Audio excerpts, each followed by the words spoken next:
Well, boys, looks like you started the fun without me. You're all sick. Every last one of you. We're going to need a bigger gun. What's the matter? You scared of things that go boom, boom, boom?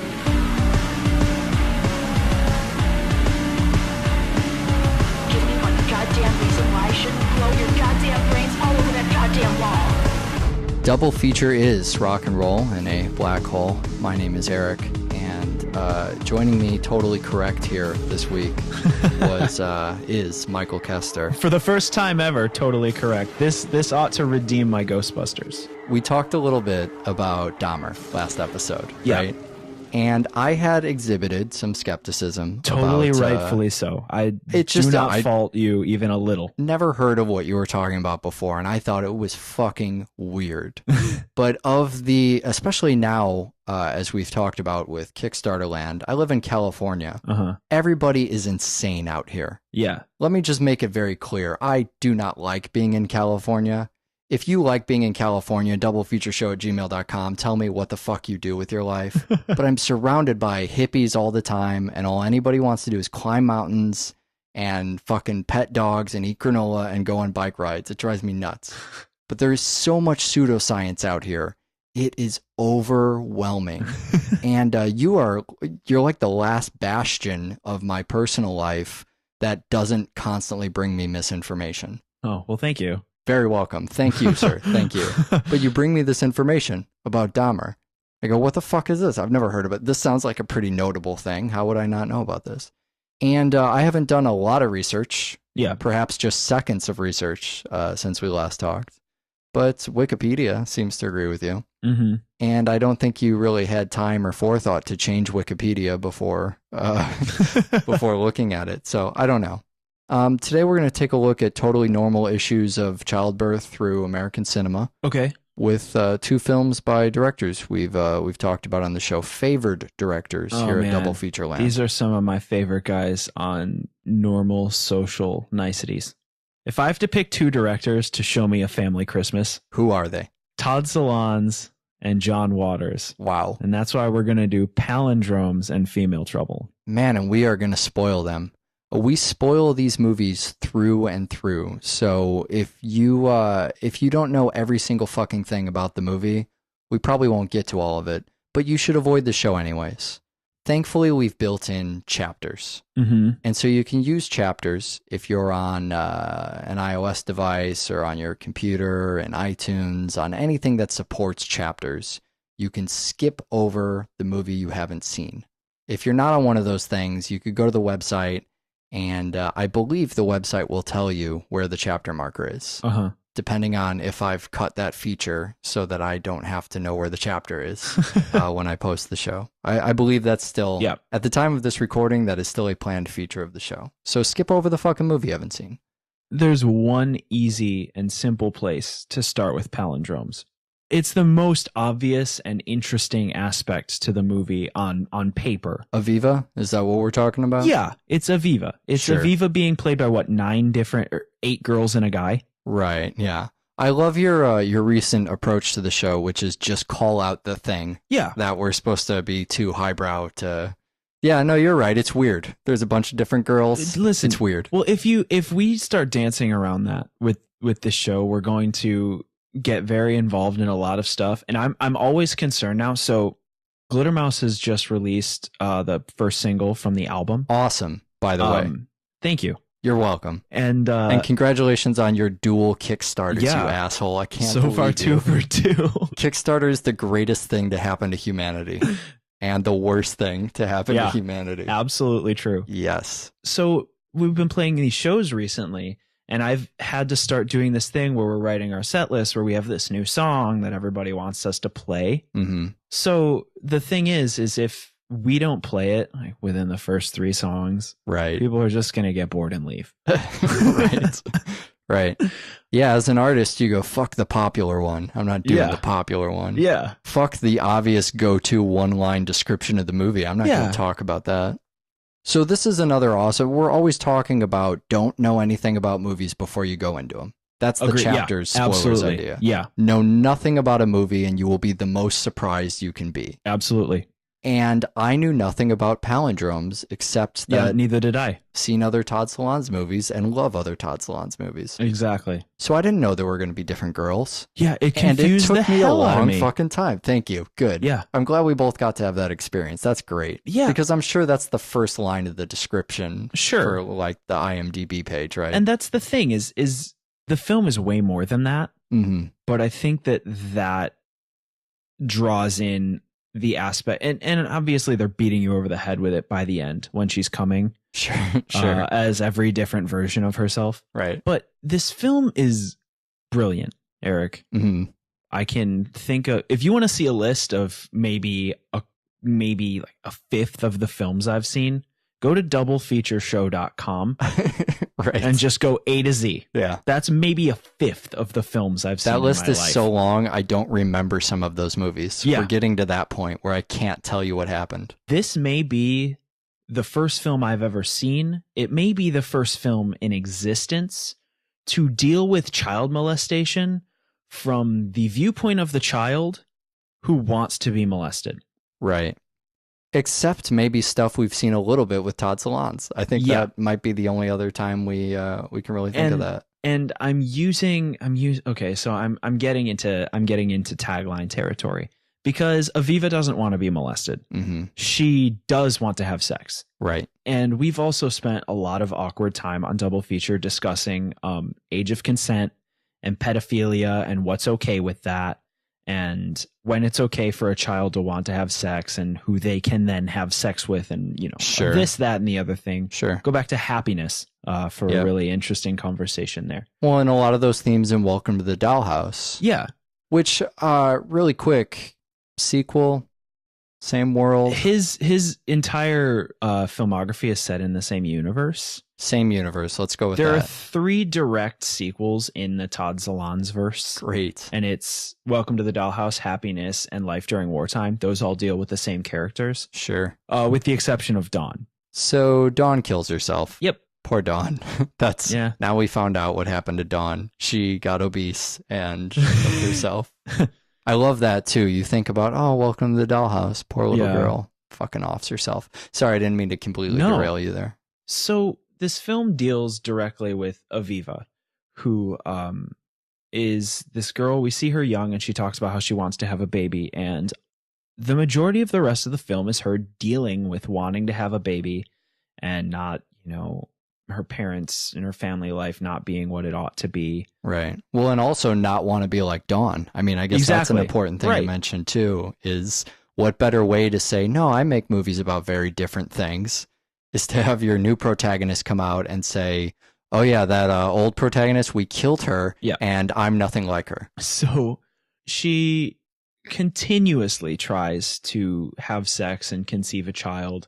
And it starts off awkwardly because she's doing it with a family friend, Right. but it immediately escalates to that truck driver. Yeah, sure. And that is this weird moment for me when I'm watching it, because I feel more uncomfortable with it than I would if he were just straight up molesting a child. Sure. I don't want to come on here and be like, man, I wish he was just raping her or something. Makes it easier for you to go black and white, total villain. Exactly. Yeah. He's weird, and I don't know, the fact that he's a truck driver plays into it. Yeah. Sure. You got a soft spot for the road Yeah. in your heart. But she's not uncomfortable. She knows what she's doing. Mm-hmm. He ends up being an asshole. But Right. for me, I have a hard time labeling him as much more than that. Sure. Which is why I credit the film strongly for him ending up being ostracized for being a child molester later. Because the film paints it like, whoa, wow, what a cheesy, sneaky guy. He had anal sex with that poor girl. Right. And then left without so much as breakfast. I fucking love, by the way, when she's Henrietta at that point, right? Yeah. And Henrietta's having a great fucking time. She's on cloud 9. The music's playing. She's having a great day. Meet you at the coffee shop. She's going down there, Yeah. fucking turns and closed. Yeah. It's not even a smash cut. It's Yeah. it's all in the camera reveal and the music, which I think is even better. Yeah. The smash cut is also notoriously funny and would have Yeah. worked. Mhm. But to go, we're going to follow her directly behind. The camera turns when she turns. Oh, whoops, closed. Yeah. And turn around and truck's gone. Yeah. Just a really great moment in the movie. And again, Todd Solondz's perfect sense of humor Yep. paints that as, haha, that guy was a jerk. Yeah. Right. You know? Right. Which is why I think it's so great that later on when she re-encounters him, he's got to live in the woods because he's a Yes. fucking gross child molester. Right. And he's trying to get right with God. This is an odd thing about Todd Solondz's movies is that on the surface, they're very unapproachable. Sure. They're very, this makes me feel weird. It tackles difficult subjects He's in a way making that is fun of- not black and white. Yeah. And his... And yeah, you're right. And he's making fun of, he's making light of this really pretty dark subject matter. I feel like, so I don't know if you've ever shared a Todd Solondz movie with somebody. You? I mean, other than me. Oh, wait, no, you shared a Todd Solondz movie with me, you jerk. I remember that. So the thing about Todd Solondz that I think is really bizarre, and I would recommend you trying it as an experiment. Uh-huh. Take a movie. Palindromes is a really good one. Happiness, obviously, a great one for this. Take it and show it to a friend. Watch it with them and don't laugh. Sure. Well, See- that's about 50-50 for me on Todd Solondz's movies anyways. But see if they get through the end and think it was a drama. sure. Because Todd Solondz on fucking Netflix, Yeah, his movies say, drama. right. And so I'm imagining people go on Netflix and watch a drama and go, ooh, this is deep. This is dark and tackling. Meanwhile, I watch them as comedies. Well, and that's what I was getting at is that while they're on the surface, they're unapproachable. I think once you start to get into it a little bit, once the movie's kind of won you over or you've become more comfortable with the environment, the heart of it is very much make things approachable and Sure. tear down the taboos that force you not to consider, Right. what if this girl wants to sleep with these older men and become pregnant? Well, obviously, there's a lot of societal things that say no and terrible and awful and run away. Once you strip those away, you can have a lot more interesting, in-depth conversation. Right. And also giggle a little bit. Yeah. Well, Which is- and That's the thing I love is I think when you show somebody a Todd Solondz movie, maybe not the very first time, or maybe by the end, I think they're laughing a little bit. yeah. Well, and I think Palindromes is a great example because there are moments that through the wrong lens are just so heavy-handed and scary and dark. Like what? The two that come to mind for me are when she first goes to the Christian household. Oh my God. You know what I mean? I could do a whole show just on that. Mama Sunshine. Yeah, and she goes there, and part of me immediately goes, "Wait, are these slaves? Did she Right. kidnap all these kids? Right. Oh my yeah. God, that little girl can't even see. She doesn't even know that she's stuck here." You know what I mean? Yeah, sure. Because all the kids have, that's part of it is they're all outcasts and they're, there's the little Sure. blind albino girl and the they all land of have- misfit toys. Yeah, exactly. Right. And Well, it's and- like a deranged children's show, right? It makes it so hard to say what exactly is off about that before you get to the Jesusing and the kill abortion doctors. right. Well, and also don't forget the choreographed dancing. Well, that's what I mean is the choreographed dancing, like we can joke about it, but that should be okay. Sure. Choreographed dancing and songs about Jesus, there's nothing intrinsically wrong with them. Correct. Factually, perhaps, but not intrinsically, morally wrong. But man, you're watching it and maybe it's the atheism thing. Maybe it's, we did Jesus camp on this show. Uh-huh. Maybe we just know what terrible things faith does for children. But God, as soon as they start singing, for all the toenails that get peeled off on this show, Yeah. nothing makes me cringe like Jesus song. Yeah. You know what I mean? Yeah. How do you, so I also get the feeling that you have really uneasy moments before we get deep into the Jesus. Yeah. How do you know that something's off there? How is that effect being administered on the audience? I think, what it is Nothing's wrong. They're outside playing. Some Well, kids painting on a bus. You know what it is for me is it's they're calling her Mama Sunshine, and they're saying, "Oh, Yeah. once you meet Mama Sunshine, everything will be okay." I mean, how It's many? got some BioShock Infinite Yeah. going on in there. How Yeah. many fucking weird ass movies have you seen where, oh, you know, Yeah, if you sure. if you meet O Long Johnson, everything will be right for you now. Down piano. Yeah, it's hard to watch once the song breaks out and the cringe factor and the one kid who's up front really pretty and just into Yeah. it, ready to go. And this thing really exists. This is a real thing Sure. in society. This is a fucking Illinois chapter Awana youth camp. Jesus bumping. Also, apparently, a thing that exists is an aborted fetus graveyard. When was the last time an aborted fetus graveyard was the funniest thing you've ever seen in a movie? you know, they weren't singing any songs there, so it was clearly more lighthearted. The dark moments come with a beat, perhaps. Oh man! Also, Richard Riley is in this movie. Yes, he's so good. So this is a weird thing because Richard Riley's been in some fucked up movies, and we like seeing him. Oh yeah, He's the only actor that I recognize from this movie. I forget that I'm not watching a documentary about something fucked up going on, and then Richard Riley walks down the stairs, and I go, "Oh, thank fuck! Someone I recognize, an actor, to pull me out of this a little bit and go." No, you're watching a film. It's okay. yeah, Look at Richard Riley. He's a funny guy. He's the doctor. He's dancing around, and seeing him dance yeah. just steals the fucking show. Love that guy. The other, I'm surprised you didn't recognize the fellow that Aviva talks to about palindromes at the party. Well, sure. Mine waiting 5 minutes. I gotta pick up some zip discs. Yeah, It's the funniest fucking thing. I love Mark.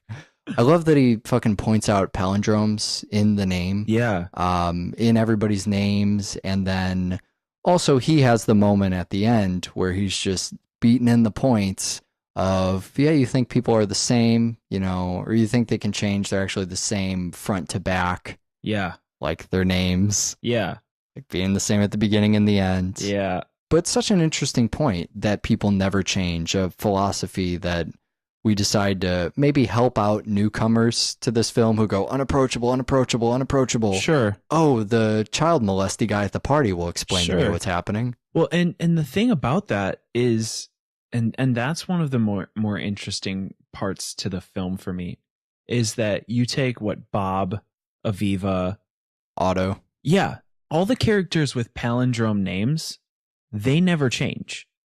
They start with a single two-dimensional goal, Mm-hmm. and then they get eventually to a place where hopefully that goal is more fulfilled. Sure. They add a bunch of vowels and then Yeah. they come back to the goal. Yeah. Exactly. And I think that that's obviously the point they're making with the different characters playing Aviva, Sure. is that you can change the way Aviva looks.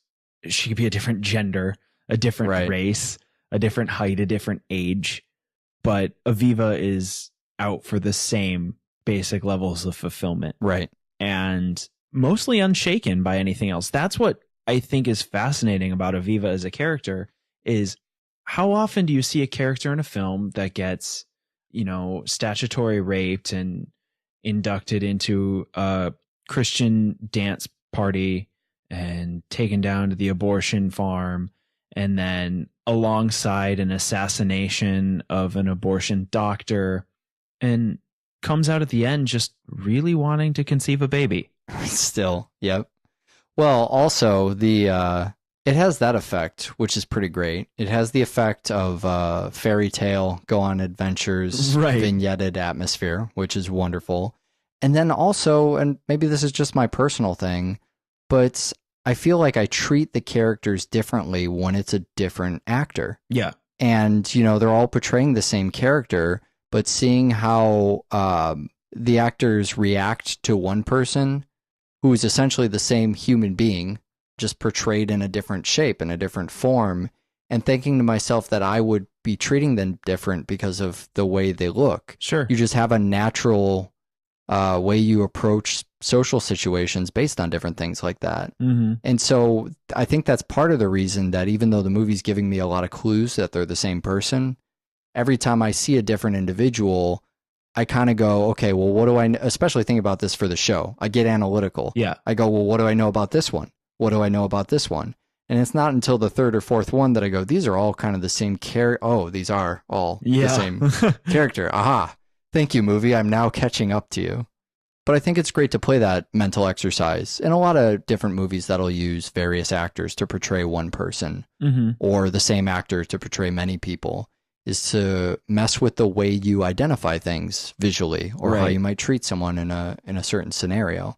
Especially in a movie like this where we're playing with the idea of, you know, young kids and sexuality and pregnancy, the idea of pregnancy, but in a package where we have preconceptions. Sure. The child, you know, someone who's 13. Right. If you and I just start talking about pregnancy, we're going to talk about it a lot differently than if we realize we're talking about a minor or really someone who's barely a teenager.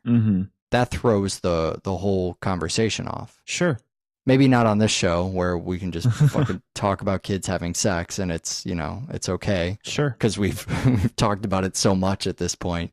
But man, I remember in the beginning days and even the early Todd Salon stuff, anytime this would come up on the show, there was suddenly we were treading on thin ice. Well, and we would constantly backpedal. Right. You have to be very careful with what you're saying. To make sure people didn't think we had sex with little kids. Sure. Well, I suppose at some point we did. We were just little kids when we did it. Yeah. But that's the other thing I remember mentioning on a lot of these movies is you become sexually active at a much younger age than people feel it's okay to portray in film. Right. Or people feel it's okay to talk about. We've been really discussing that a lot on the show lately, especially with the stuff last week, you know, younger people and sexuality, maybe never as young as 13, but, you know, covering that, here it is again this week.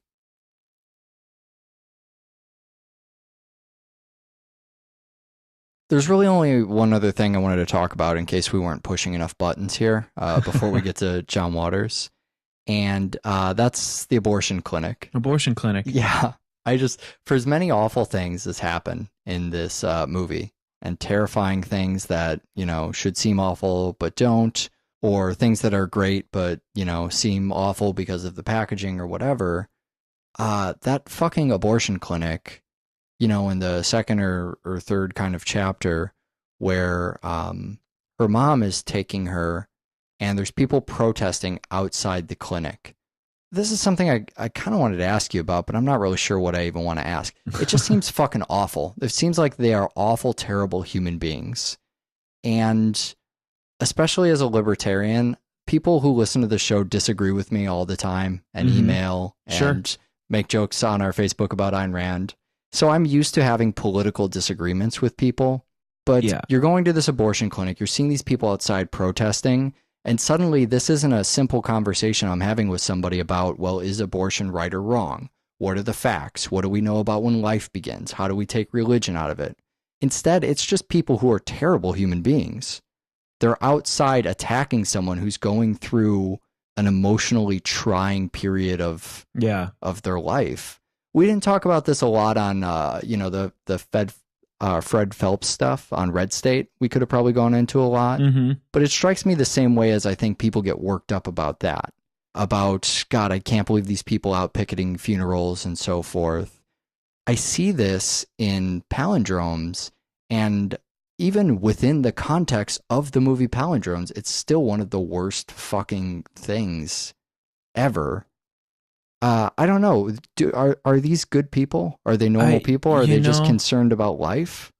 Something about them picketing just seems like no fucking tact. I know, miserable human beings. You have to keep in mind that those people are of the mind that the person walking in there is about to commit murder. Sure.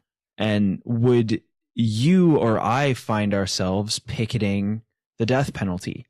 You know what I mean? Like, I'm not trying to stand up for these people on a political level, right? Because I can't. Let me just put it that way. Sure. I can't because I don't know. Yeah. But what I can say is if those people do truly believe that the people walking into the clinic are committing murder, if they believe that, and if you can put yourself in the mindset to believe that, take abortion out of it and just fucking say they're walking in there so they can stab a human being. Sure. Then I don't think they're a bad person for standing out there and telling them not to.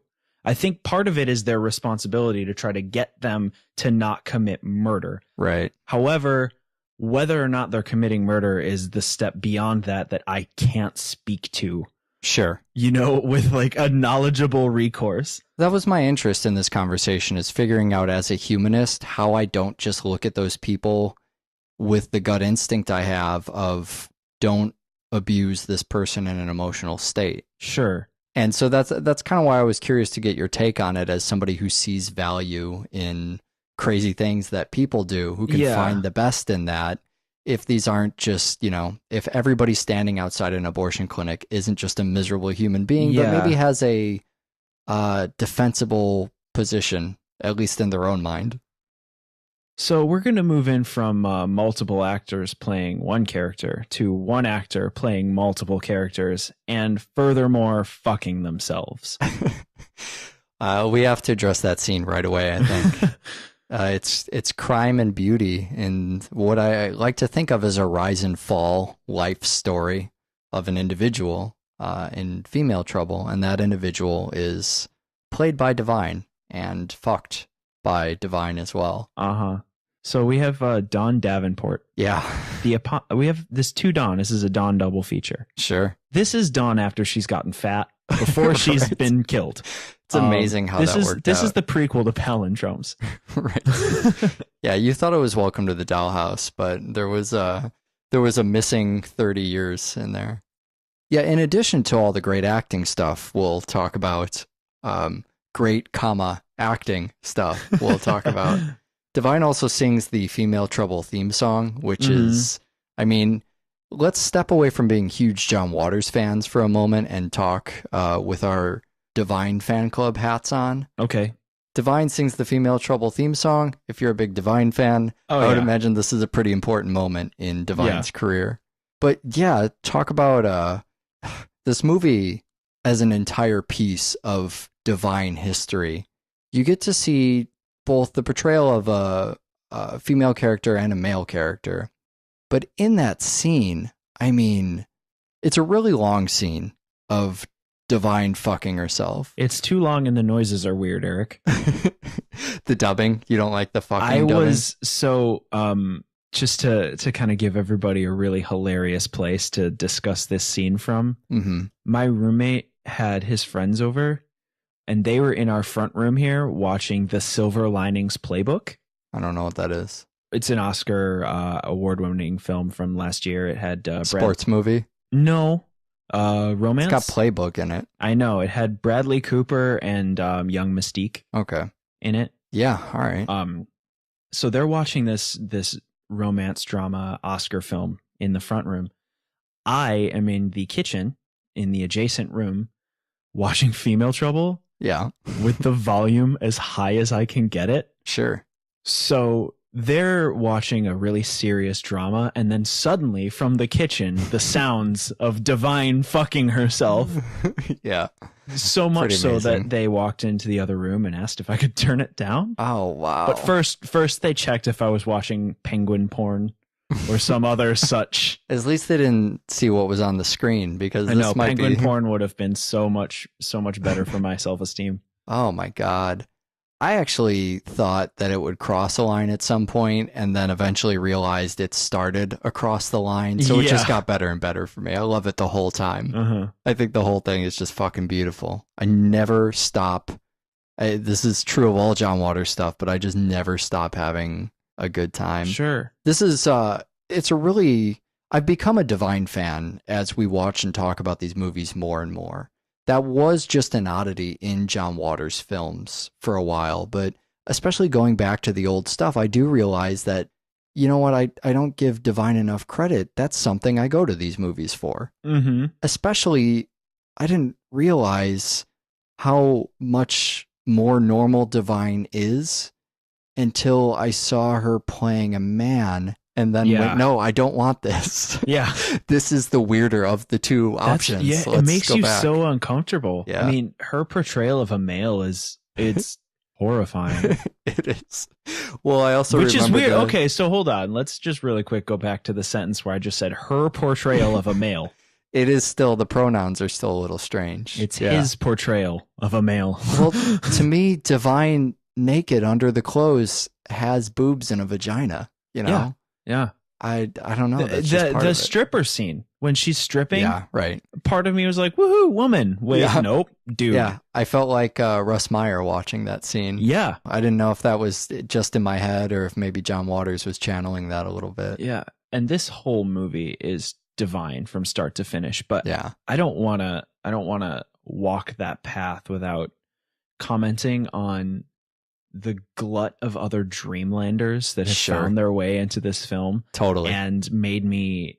There are moments that the other Dreamlanders make me more uncomfortable than that sex scene.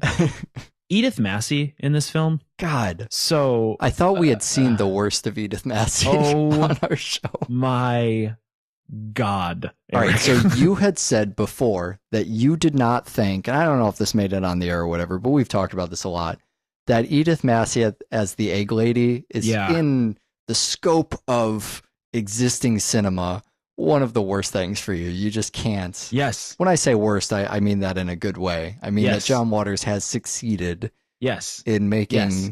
you just can't, you have trouble handling it. And you want to know something, Eric? When Mink Stoll's character offers her an egg Oh, God. in this film, I know. I thought of you.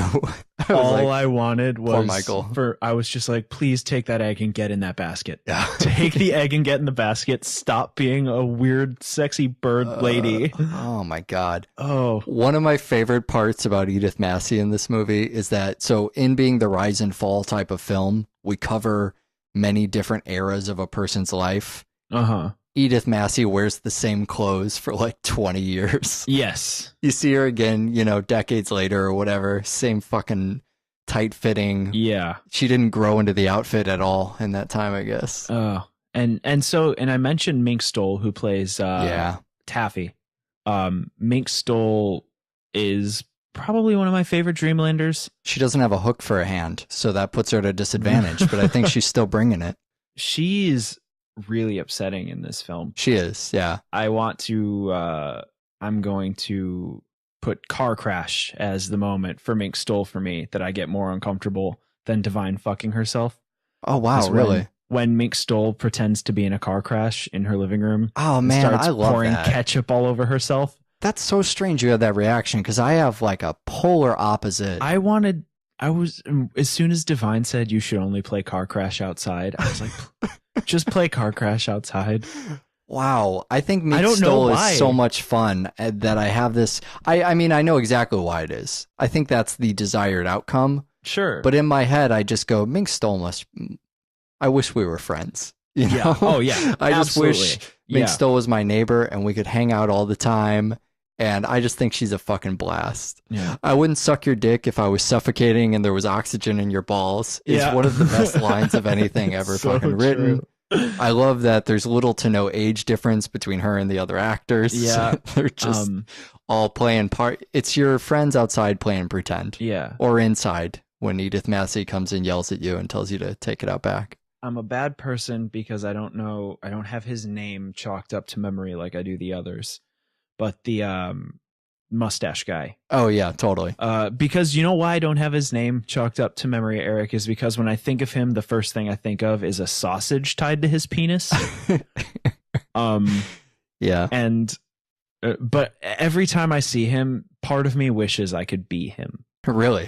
Just his persona is so much a staple of early John Waters for me. Yeah, right. Because he's the guy who in every film, every John Waters film he's in, he's the guy who everybody else is fucking weird and he is so post weird. Yeah, You know, sure. Divine is doing all this weird shit and Mink Stoll's playing car crash and whatever, and everybody's got this insane sex fueled thing going on, and the audience is going, wow, these people are absolutely out of their mind. John Waters is a madman. Yeah. And then we have this character who goes, oh yeah, I was into that like 5 years ago. This is just totally average for him. Yeah, well, I feel like he's been there and that's no good anymore. Yeah, right. You know, that doesn't give him the rush. Sure. And that's why for me, whenever he shows up, I'm like, man, there are people that those people think are weird. Yep. And that's that guy. Well, there's always another level if John Yeah. Waters has taught us anything. My favorite thing about Female Trouble in and it's one of the Divine things, and maybe this is why I think it's such a good piece of Divine history, is that this is a movie that begins where this time Divine is just one of the girls. Mm-hmm. You know, and that's one of the things that makes this movie so special to me, is they just expect us to believe, unlike the other movies where Divine starts as a thing that is inhuman and on a stage with a spotlight. This movie, we just go into a college or into a high school or whatever, and it's just a bunch of teenage girls talking to Divine like she's a normal teenage girl. Like she's just fucking one of them. Yeah. And blending in, it's, you know, it's a kid's cartoon where one of the kids at the school is a robot or an alien or whatever. Yeah. It's fucking Invader Zim all of a sudden. You're just going, well, hold on. Does no one notice that that's actually a robot? It's those sitcoms in the 90s where one was a bear. Harry and the Hendersons. Thank you. Yeah. It's Harry and the Hendersons. Yeah. That's what this movie is. And we do eventually get to the spot where we get, you know, Divine on a trampoline on a stage. You know, we get really the height of that. Her face is disfigured and she's dancing around, posing, playing up the diva that, you know, is the kind of reputation Divine has off screen. Mm-hmm. That when you think about this living persona, just who this person was, you would go see them being themselves in movies because they were such an oddity and such an interesting person. And Female Trouble does not try to play that down at all. Yeah. Where we would see other movies like Polyester, where, oh, Divine is coming across all these weird people and, oh, she can't believe Sure. the terrible things she's seeing. This is more back in Pink Flamingo's territory, where Mhm. we're going, let's introduce you to Divine. She'll Yeah. do anything. Yeah. And this becomes really a story of, you know, that one time that Divine did anything and had to pay for it, of course, because there's a fucking trial. There's at always the a end. trial. Yeah. So I was watching, like I said, I was watching this movie, and a friend of mine came in as I was finishing it. And despite his agape jaw for like the first 10 minutes he was watching, Right. I kind of turned to him. I was like, it's a John Waters movie. It's supposed to be like this. And, Right. This is not an accident. and so just about at the end of the trial, I paused the movie and I turned to him and I was like, you've been here for 10 minutes. How does this end?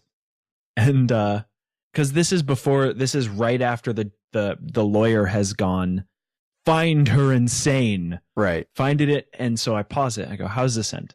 And he says, based on what I know about John Waters and based on the few minutes I've seen, they're going to put her in the electric chair and it's supposed to be really funny. And I looked at him and I was like, I agree with you. And then we turned and finished the film. Right.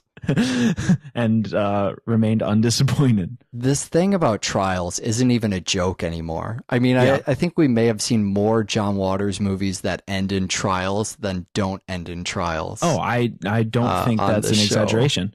I don't think that's even a remote exaggeration. Right.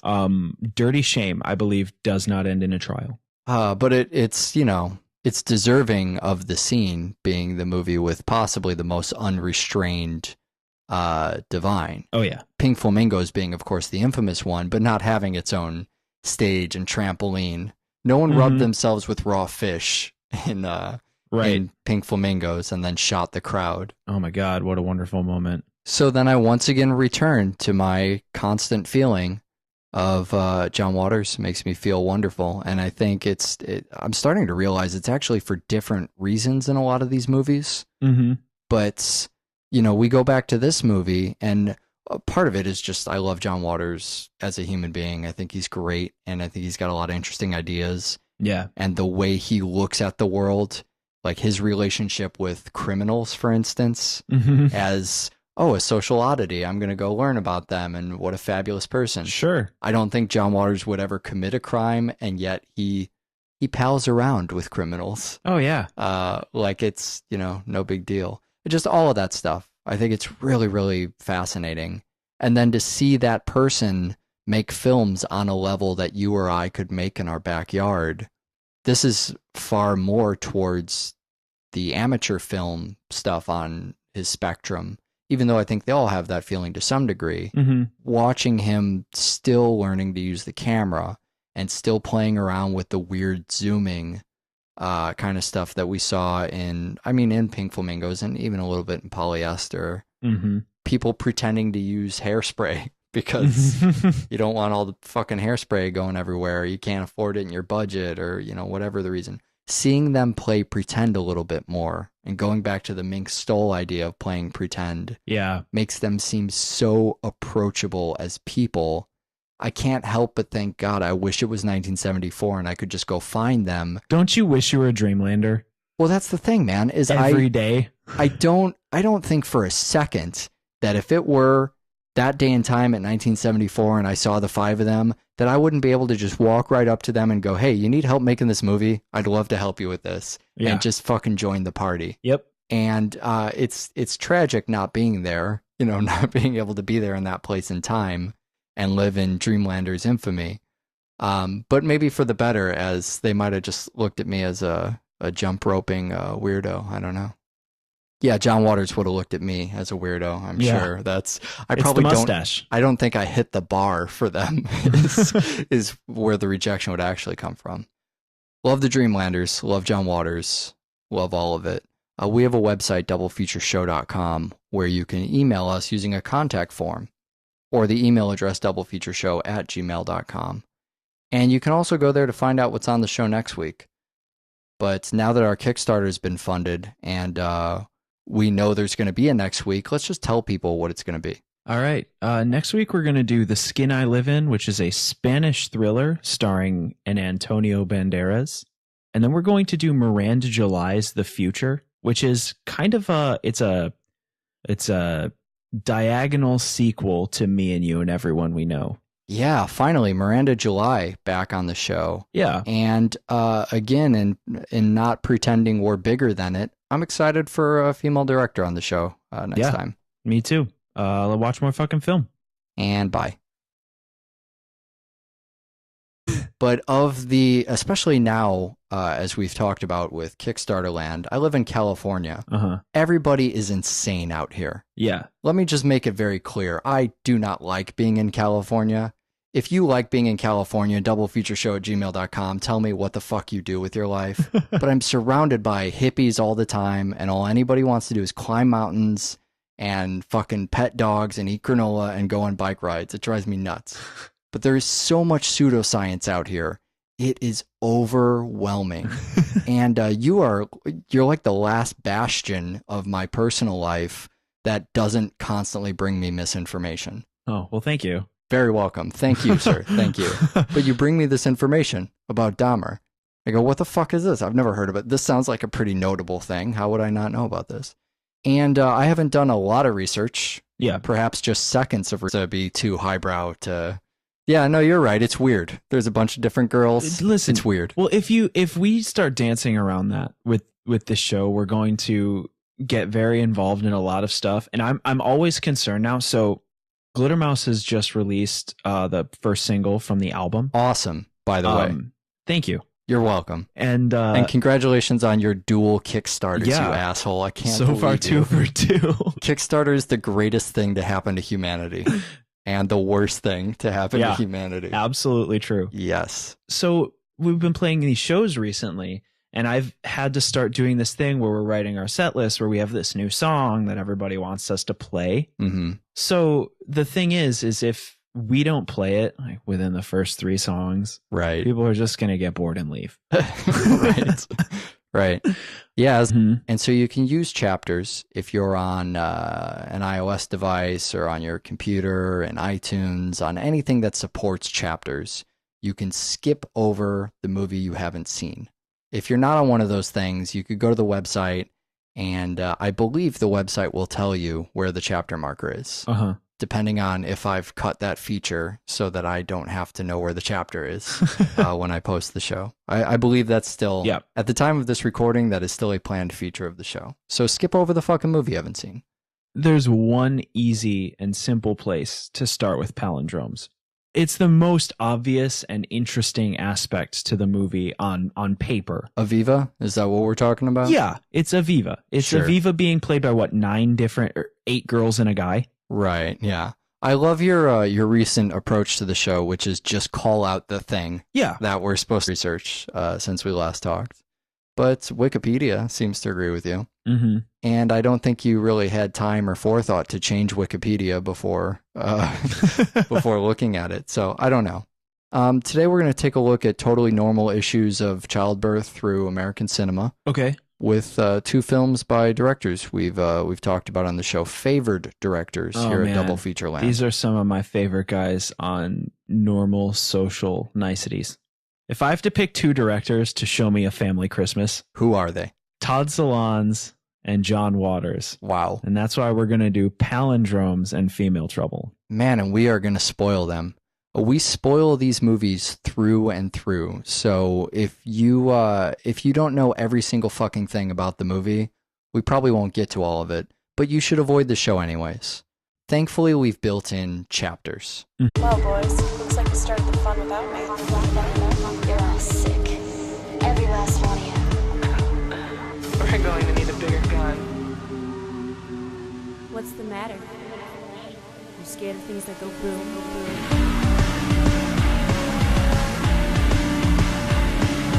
Give me one goddamn reason why I shouldn't blow your goddamn brains all over that goddamn wall. Double feature is rock and roll in a black hole. My name is Eric, and joining me totally correct here this week is Michael Kester. For the first time ever, totally correct. This ought to redeem my Ghostbusters. We talked a little bit about Dahmer last episode, Yeah. right? And I had exhibited some skepticism. Totally about, rightfully so. I it's do just- not I- fault you even a little. Never heard of what you were talking about before, and I thought it was fucking weird.